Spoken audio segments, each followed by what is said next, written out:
My name is RJ Johnson. I am a data integrity specialist and work with MLS support for the San Francisco Association of Realtors.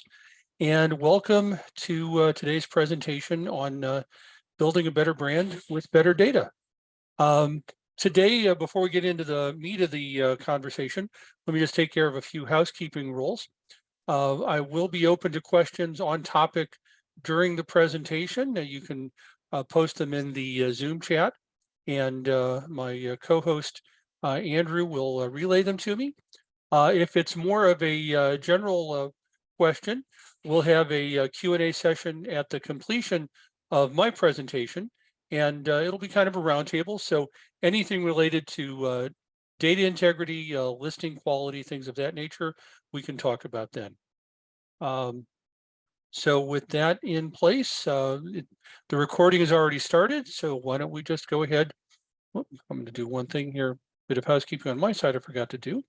Hold on a moment.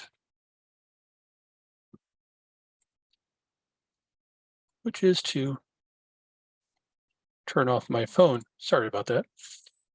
All right. So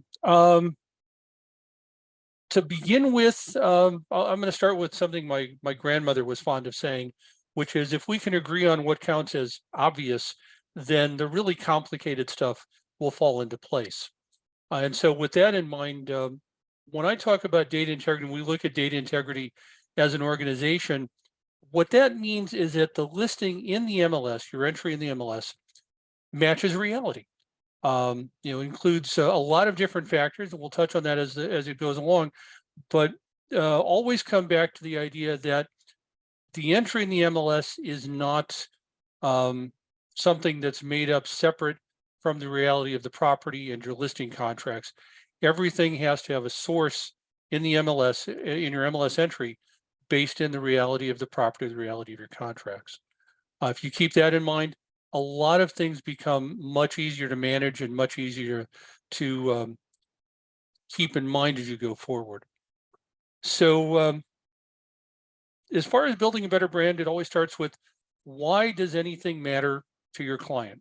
And in this case, why does data integrity matter to your client? I'll start with some obvious notions. Clients want their listing to attract interested buyers. I know that's not a news flash for anybody, but whenever you're looking at this information, you want to keep that forefront in your mind. Clients want their listing, obviously, to invite offers. And the biggest thing of all is clients really hate having their time wasted. The more accurate your listing is in the MLS, the easier it's going to be to avoid wasting your client's time and prospective buyers' time and your fellow agents' time. Why does data integrity matter to you? Well, again, good data, accurate data lets buyer agents find you faster. If you're looking, if your house is posted as a 3-2, but the APN data, the tax records, the permits only have it down for a 2-1, then you're going to have agents who are thinking, okay, well, there's a 3-2. Oh, wait, it's really a 2-1 when I get on site. They've got some explaining to do. Accurate data also saves you time and effort because, again, I'll quote my grandmother, if you don't have time to do it over, do it right the first time. So when the data goes in, check it, double check it, maybe take 30 minutes once you finish entering it in the MLS as an incomplete listing, step away and come back and edit it one more time, double check it one more time, because what goes in there is representing you. It is literally your work and how you're going to be known among the agent community going forward. And again, just like your clients hate having their time wasted, agents hate having their time wasted too. Think about the number of times that you've looked up a listing and you go, well, this looks great, I'm going to take my clients there. You show up and the reality of the property doesn't really jibe with what was said or what was described in the listing data. And now your clients aren't going to go, hey, Bob the lister didn't know what he was doing. They're going to look at you and go, hey, why did you kill my time on this? Why did you waste my time on it? So again, Think about what it is you want to see in the listings you receive, and then put that forward into the MLS. It's in some ways, good data is kind of like, picking up litter. If we all do it ourselves, it makes it better for everybody involved. And again, accurate data creates greater confidence among all parties. The sellers, the buyers, your fellow agents, they're going to look at a listing of yours and go, okay, this is RJ's listing. I know I can go to town on this one. Because really, I'll be honest, no one is going to come out and say, wow, Bob, Sally, Iman, your data is so amazingly accurate. Thank you so much. Well, okay, I'll be honest, I will. But on the client side, you're not going to get that kind of praise. But what will build up your brand, what will build up your identity within the agent community and with your clients, is no one's ever going to say, geez, that listing or that agent really wasted my time. A good reputation is built one step at a time, but a bad reputation, all it takes is one instance, and now you're working from a deficit. So again, data integrity is quiet, but it's an effective way of building up a long-term, long-lasting brand value within the community and with your clients. Now, we talked about reality before, so I want to speak about documentation here, because a lot of what you're going to be putting into the MLS is coming from a piece of paper somewhere. As I said, your listing entry in the MLS mirrors reality. In this case, reality is often your documentation. So that's your listing contract. When was it signed? When does it expire? What was the agreed upon listing price? Who's your co-agent? All of that is going to be in your listing contract. You're also going to refer back to the APN that you find on Realist or you get from the county. And again, that's going to point to the number of permitted bedrooms and bathrooms, the square footage. And, again, you always want to have what's in your listing in alignment with the APN. And then other completed permits, because sometimes while it may have been permitted, we all know that the city and county of San Francisco, let alone our neighbors, can sometimes be just a wee bit slow in updating entries in the county record. So if it's permitted, if folks have actually, pardon me, if folks have actually done the work and have the permit signed off on, but the county hasn't done whatever it's supposed to be doing, your permits are also going to be your backstop on that. Pardon me for a moment. So we've got that too. And then also you'll have other supporting documents such as photos, floor plans that you include with your listings. And again, all of this is painting the picture of the property so that people, when they walk into it, are going to be impressed that the description you gave them online is matching their experience of walking in the front door and seeing the property as well. In fact, it sets the stage for that visit. Now, pardon me.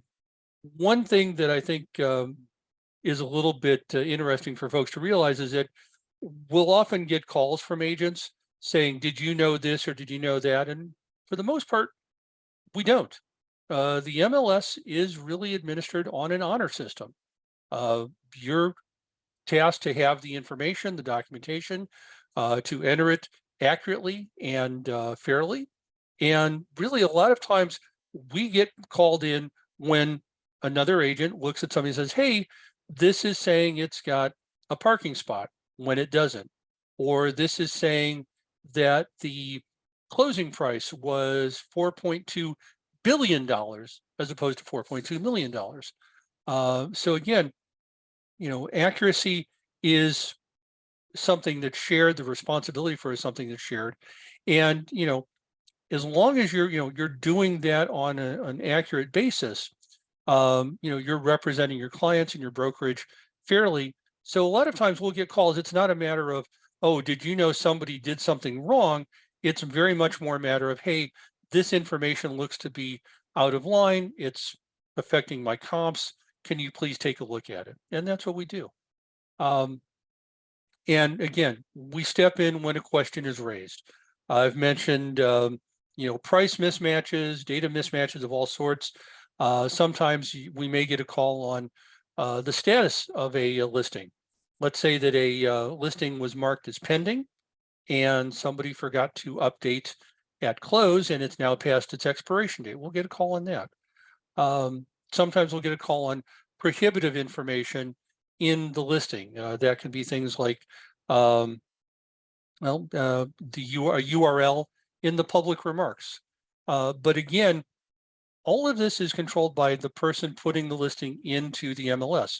That's you, your transaction coordinator, you have an assistant.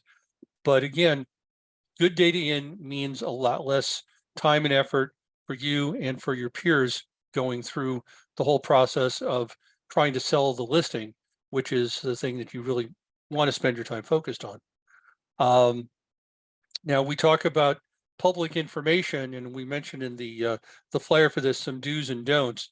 So public facing information is anything that would be seen by Joe or Jane client when your listing entry is on the market.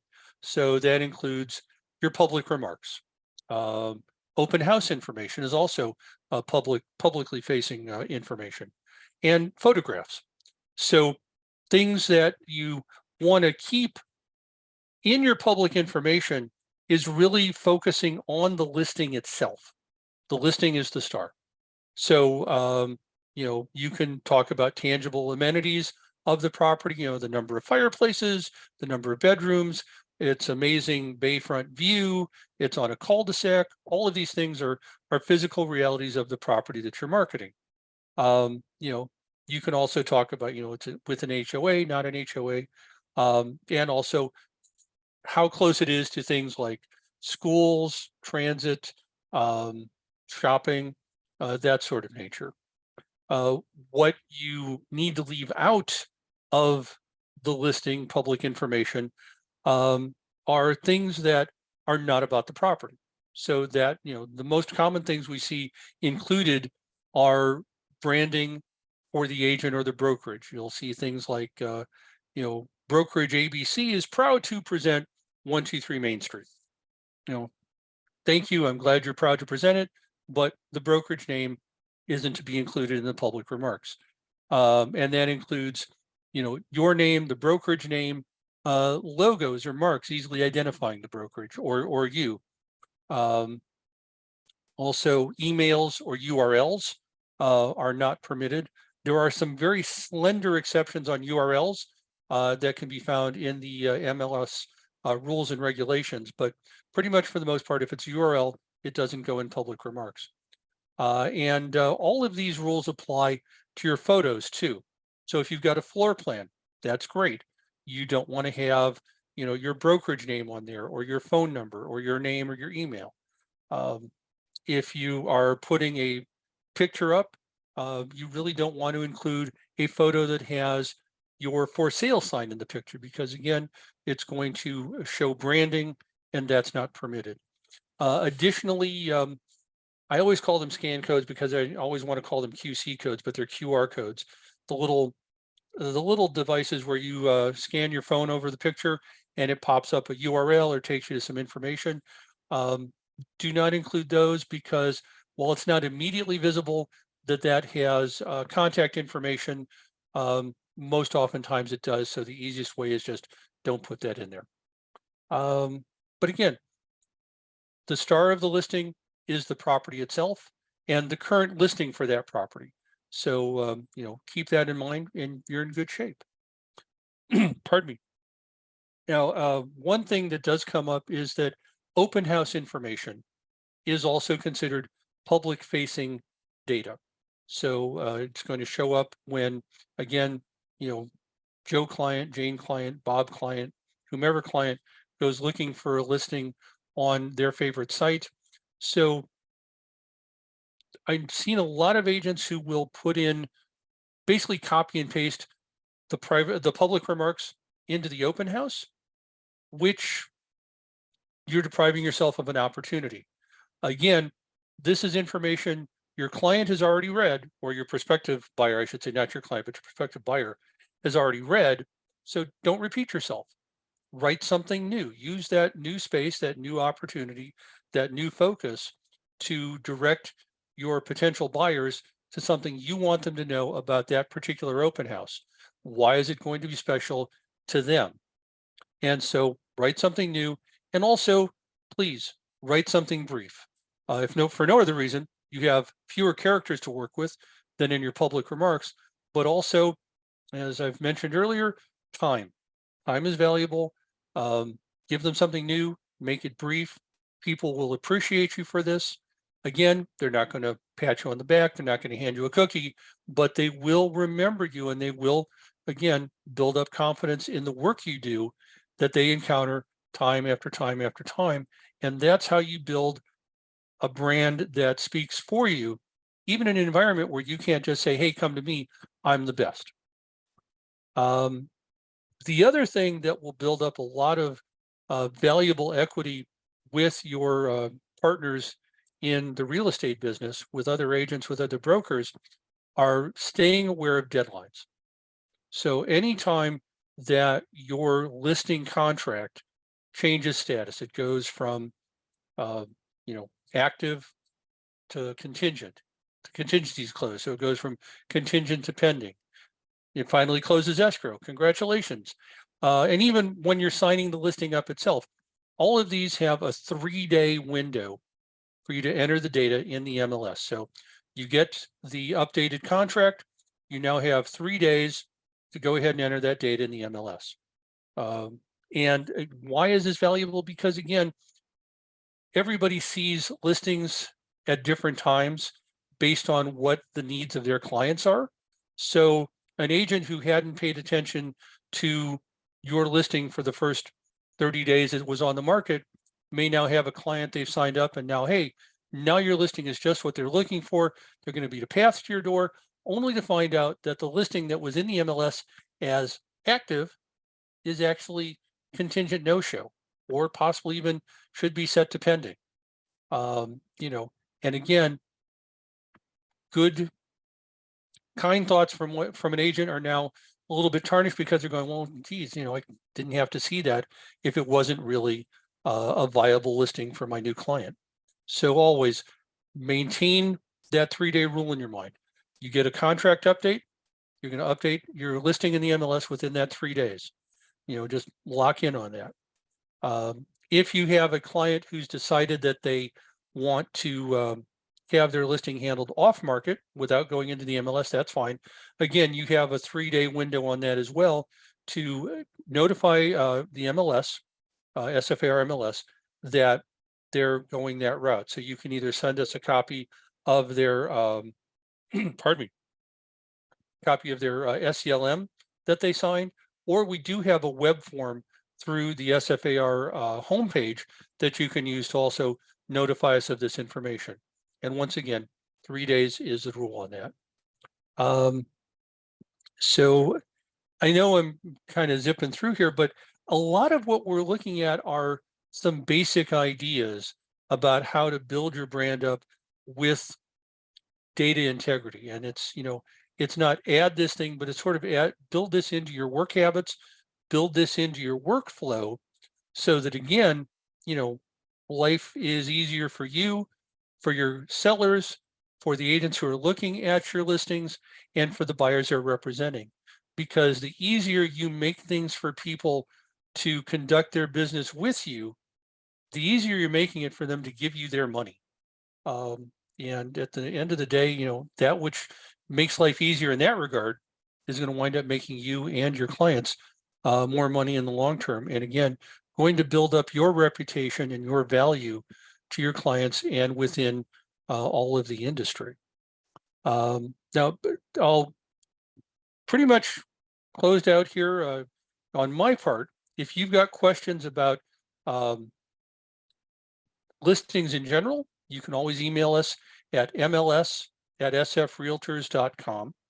If you have questions about the quality of the data in someone else's listing, you can email us at compliance@sfrealtors.com.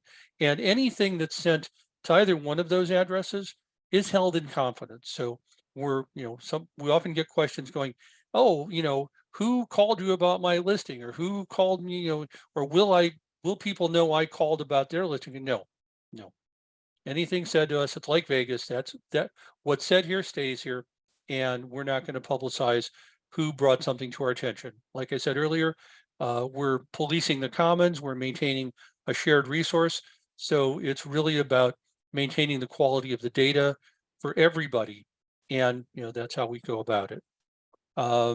So with that in mind, I'm going to go ahead and open this up for questions from folks attending.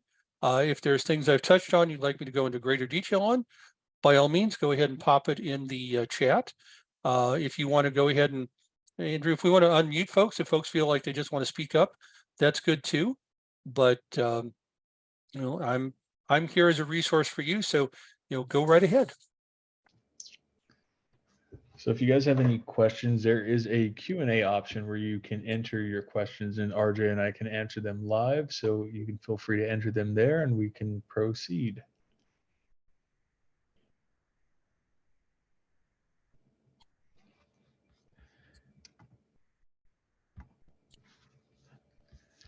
I see a hand. That was just me testing the making sure it's all good, and it is. Mm-hmm. So I put that down real quick.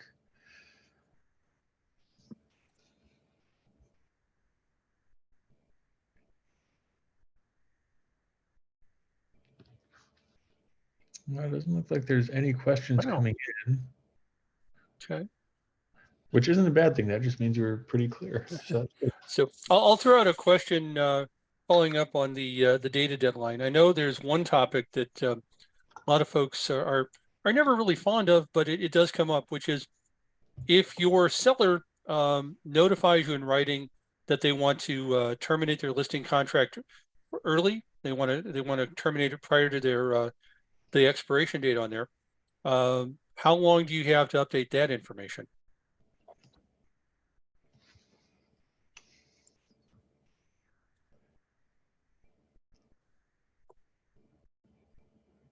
Anyone?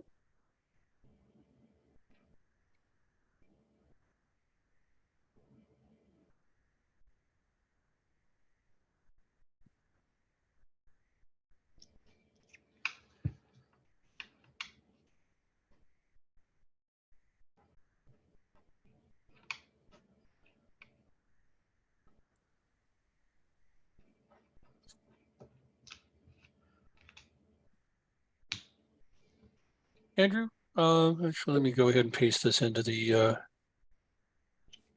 Q&A section. Just want to have our addresses up there.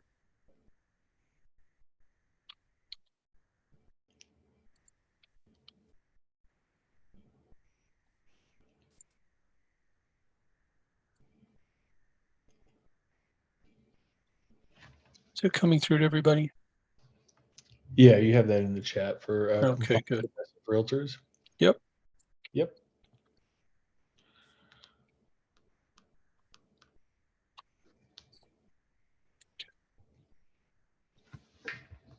And as I said, this time is for any questions that anyone has regarding data integrity, compliance, listing questions. If you want to go ahead and ask them in the chat, we won't say that, oh, hey, so-and-so asked this question. I'll be happy to answer it without putting a name to it. But if you have a question, there's a good chance that someone else may have a similar question or the same question. So please don't be shy about asking.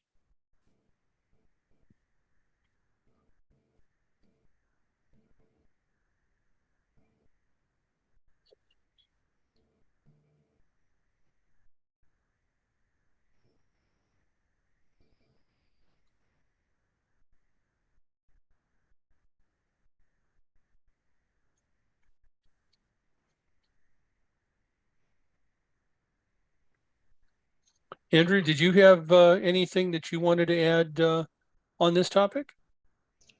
No, not really. You actually hit the nail on the head pretty well. So you covered everything I would have. Okay. For those of you who haven't encountered it, Andrew is often the one who participates in our welcome to SFAR seminars. And is another excellent source of information within our organization. I appreciate that.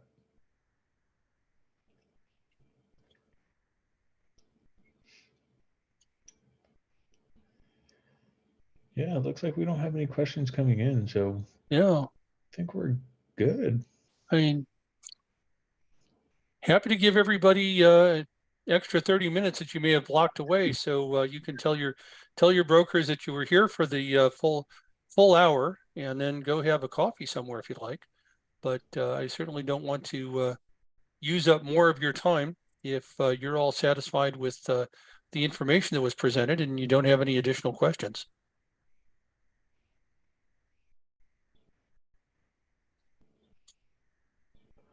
Yeah, it looks like attendees are starting to drop off without any questions, so I think we're good. Okay. All right. Well, again, thank you all for making time for this today. And as I said, any questions, please give us a holler. We're here to help you. Appreciate you guys. Thank you. All right. Everyone have a good afternoon. Take care.